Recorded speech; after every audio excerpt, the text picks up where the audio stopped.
Hi hello నమస్తే అండి. So ఇది వచ్చేసి మనకి very beautiful simple neck set అనమాట. లాకెట్ వచ్చేసి మీకు ఇలా వస్తుందండి. ఇది వచ్చేసి గోల్డ్ ప్లేటెడ్, మీకు ruby green and white AD stone mixup అనమాట. 2 లేయర్స్. మనకి ఇది వచ్చేసి అంతా రైస్ పల్స్ వస్తుందండి, కట్టు తీగతో చేసాము.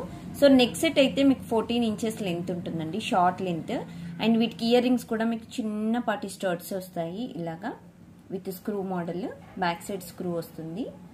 సో బ్యూటిఫుల్ అంటే బ్యూటిఫుల్ డిజైన్ అండి, చాలా బాగుంది. క్వాలిటీ అయితే చాలా బాగుంటుంది. సేమ్ మీకు వీడియోలో చూసినట్టుగానే వస్తుంది. సింపుల్ శారీస్ కానీ డ్రెస్సెస్ కానీ చాలా నీట్ ఫినిషింగ్ ఉంటుందన్నమాట. సో చూసుకోవచ్చు మీరు. అండ్ హెల్దీ నెక్ ఉన్న వాళ్ళైతే మీరు కొంచెం బ్యాక్ సైడ్ చైన్ అనేది ఎక్స్టెన్షన్ చైన్ యాడ్ చేసుకోవాలండి. సో దట్ ఈస్ బెటర్ అనమాట. ఓకే, సో ఇది సెట్. అండ్ ఇది వచ్చేసి మీకు neck set with స్టర్డ్ model ear rings వచ్చేసి మీకు 850 ఫ్రీ షిప్పింగ్ పడుతుంది.